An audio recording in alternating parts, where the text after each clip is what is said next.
grade just have a little bit of a reading disability. It'll work out. And you've heard about her as a teacher. But she had to sacrifice. And that house, we got smoked out of that house. My mom found a bat crawling in her bed. We had a flea infestation.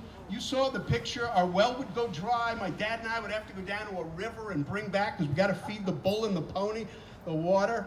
It was a lot. And she didn't start out. Maybe Pam says, oh yeah, she stayed in the tent. But my mom, very gracefully and with a lot of sacrifice, just endured. She went from those comfortable circumstances to that little apartment in Queens. And then, yeah, we had space. I tell people, I joke with them, I say, as poor as my parents were, in some ways I had a standard of living in New Hampshire I can't duplicate in New York, in the New York area, no matter how many cases I win. Because for $75 a month, we rented 25 acres. I had a little pony, and my sister and I used to ride around the 25 acres. Well, that part was great. And that I can't duplicate. But the price we paid with that house was one calamity after another. And she suffered through it all, not to mention having to be the lone breadwinner in a family, because she's married to a person who, again, brilliant, shared a lot of her well-intentioned values, but just not equipped. And that's when she moved on as a single person and really started to live. And, you know, what she constantly was, evolving toward was just more and more enlightenment and becoming a better person at contributing to others.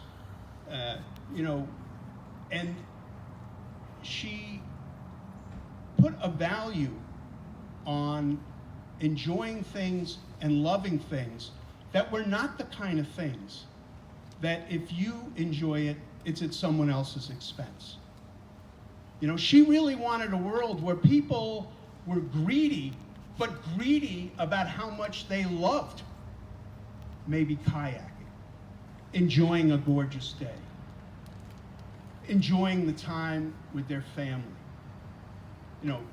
playing cards, playing games, reading, sharing enlightenment, all the kind of things that you can enjoy and everyone can enjoy, but without some doing it at the expense of others. That was her vision of the world. And I think toward the end, we are living right now in such divided times that she had concerns.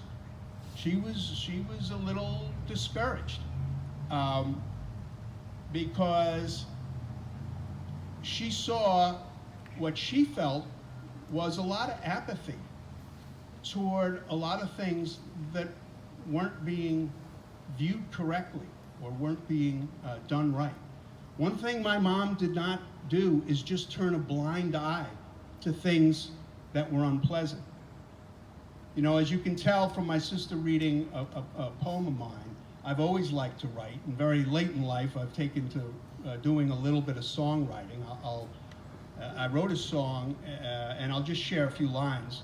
Unfortunately, while my wife doubles as a rock star, I have a terrible voice, so I will not try to sing the words.